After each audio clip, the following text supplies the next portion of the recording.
I am now announcing a comprehensive review of the Income Tax Act 1961. That within 6 months, we will have the tax code or the Income Tax Act. The purpose is to make the act concise, lucid, easy to read and understand.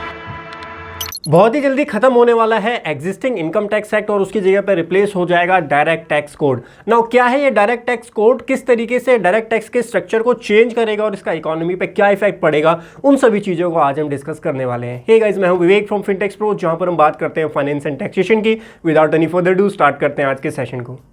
Guys, session start करने से पहले अगर आप GST income tax details को practical manner में सीखना चाहते हैं तो आप हमारे प्रैक्टिकल कोर्स से चेक कर सकते हैं, डिस्क्रिप्शन में आपको इसका लिंक मिल जाएगा। 2024 में इलेक्शन के बाद जो बजट इंट्रोड्यूस होता है फाइनेंस बिल 2024 पार्ट 2, उसकी स्पीच में निर्मला सीतारमण जी बोलती हैं कि हम फाइनेंस एक्ट को, इनकम टैक्स को बहुत ही सिंप्लीफाई बनाना चाहते हैं और इसकी जो टेक्निकल टर्म्स होते हैं उसको सिंप्लीफाई करना चाहते हैं। नेक्स्ट 6 मंथ्स के अंदर हम इसको चेंज कर देंगे।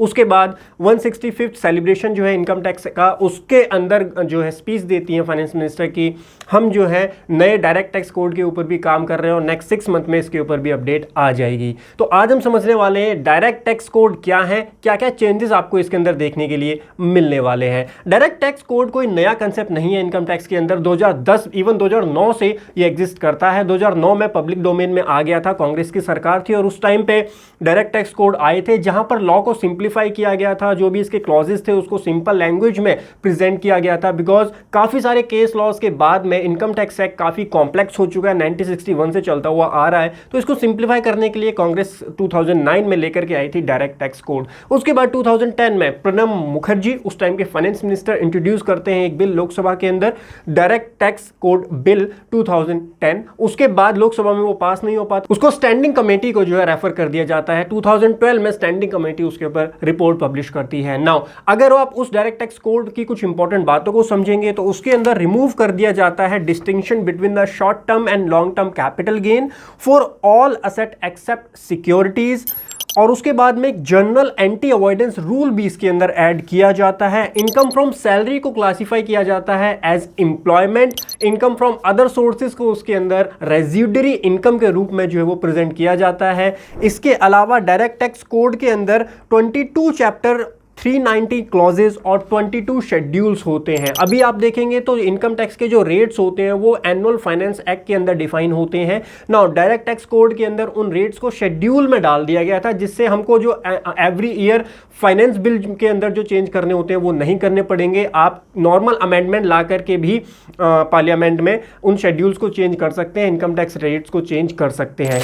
असेसमेंट ईयर के कंसेप्ट को हटा दिया गया था और सिंपल लैंग्वेज में इसको ड्राफ्ट किया गया था। फाइनेंशियल ईयर की लैंग्वेज जो है उसके अंदर यूज की गई थी। आज की डेट में भी असेसमेंट ईयर और फाइनेंशियल ईयर में काफी ज्यादा कंफ्यूजन होती है। बेसिकली फाइनेंशियल ईयर तो है ही नहीं, प्रीवियस ईयर और असेसमेंट ईयर में इनकम टैक्स एक्ट बात करता है, जबकि डायरेक्ट टैक्स कोड के अंदर फाइनेंशियल ईयर जो है उसको इंट्रोड्यूस किया गया था। टोटल इनकम होगी उसको 2 पार्ट में डिवाइड कर दिया जाएगा, एक नॉर्मल सोर्स इनकम, एक स्पेशल सोर्स इनकम। आज भी उसी तरीके से टैक्स किया जाता है, लेकिन वो टैक्सेशन के टाइम पे हम बाइफरकेट करते हैं, बट लॉ के अंदर कुछ ऐसा स्पेसिफिक नहीं है कि आपकी इनकम को क्लासिफाई किया जाएगा। डायरेक्ट टैक्स कोड के अंदर आपकी इनकम को 2 पार्ट में स्पेसिफाई किया जाता है, स्पेशल रेट की इनकम और नॉर्मल रेट की इनकम। इसके अलावा डायरेक्ट टैक्स कोड के अंदर जो एक इंपॉर्टेंट चेंज आया था, आपका जो नॉशनल रेंट होता है, नहीं डीम्ड लेट आउट प्रॉपर्टी जो होती है, आपके पास 2 से ज्यादा अगर प्रॉपर्टी है तो उसको डीम्ड लेट आउट प्रॉपर्टी में कंसीडर कर लिया जाता है और उस पर गवर्नमेंट आपसे टैक्स चार्ज करती है। उस कंसेप्ट को हटा दिया गया था इनकम टैक्स के अंदर से, डायरेक्ट टैक्स कोड के अंदर से। हालांकि 2010 के बाद 15 साल अप्रॉक्स बीत चुके हैं और अब सिनेरियोज काफी चेंज हो चुके हैं। कुछ अमेंडमेंट जो मुझे लगता है अब आपको देखने के लिए मिलेंगे डायरेक्ट टैक्स कोड के अंदर। फर्दर उसमें सबसे इंपॉर्टेंट चीज जो है वो सनसेट क्लॉज आपको देखने के लिए मिल सकता है ओल्ड टैक्स रिजीम्स के अंदर से। जो आपको डिडक्शन मिलती है उन डिडक्शन पर भी काफी रोक लग जाएगी। डिडक्शन और एग्जम्पशन जो है वो वैसे भी न्यू रिजीम में ज्यादा मिलती नहीं है। जो सिलेक्टेड आपको एग्जम्पशंस मिलती है उस पर भी आपको जो है लिमिटेशंस देखने के लिए मिलेंगी। इसके साथ साथ आपको कैपिटल गेन्स के ऊपर भी चेंज देखने के लिए मिलेगा। इवन कैपिटल गेन पे तो आपको बजट 2024 जो अभी आया आया था पार्ट 2 वाला, उसमें ही काफी बड़ा बदलाव देखने के लिए मिला, 20% से 12.5% कर दिया गया। इसके साथ साथ 2010 का जो डायरेक्ट टैक्स कोड था उसमें वेल्थ टैक्स को भी इसके अंदर इनकॉर्पोरेट कर दिया गया था, लेकिन वेल्थ टैक्स आज की डेट में एग्जिस्ट नहीं करता है, एबॉलिश हो चुका है, तो वेल्थ टैक्स का कोई पॉइंट यहाँ पे आता नहीं है। आपको जो भी चेंजेस देखने के लिए मिलेंगे वो आपको इनकम टैक्स के अंदर ही देखने के लिए मिलेंगे। बहुत सारी सिमिलैरिटीज है, बट सिमिलैरिटीज को डिस्कस करने का कोई पॉइंट नहीं है। जो जो डिफरेंसेस आपको देखने के लिए मिलेंगे वो कुछ की डिफरेंसेस मैंने आपको बता दिए हैं। इसके अलावा आपको क्या लगता है कि डायरेक्ट टैक्स कोड में क्या क्या चेंजेस आने चाहिए, आप जरूर मुझे कमेंट सेक्शन में बताएं। और अगर आप डायरेक्ट टैक्स कोड के ऊपर एक डिटेल वीडियो चाहते हैं तो उस पर मैं एक डिटेल वीडियो भी बनाऊंगा। अगर आपको ये क्विक अपडेट पसंद आई है, इनकम टैक्स एक्ट जो है वो बिल्कुल एबॉलिश हो जाएगा और डायरेक्ट टैक्स कोड आपको बहुत जल्दी देखने के लिए मिलेगा। गवर्नमेंट इस पर बहुत एग्रेसिवली काम कर रही है और मेरी एक्सपेक्टेशन के अकॉर्डिंग बजट 2025 में आपको इससे रिलेटेड काफी बड़ी अमेंडमेंट्स और अपडेट्स देखने के लिए मिलने वाली हैं। आशा करता हूं आपको अपडेट पसंद आई होगी। हमारे चैनल को सब्सक्राइब कर लीजिए ऐसी इंफॉर्मेटिव वीडियोस के लिए। मिलता हूं आपको अगले सेशन में, तब तक हंसते रहिए, मुस्कुराते रहिए। Bye bye, take care.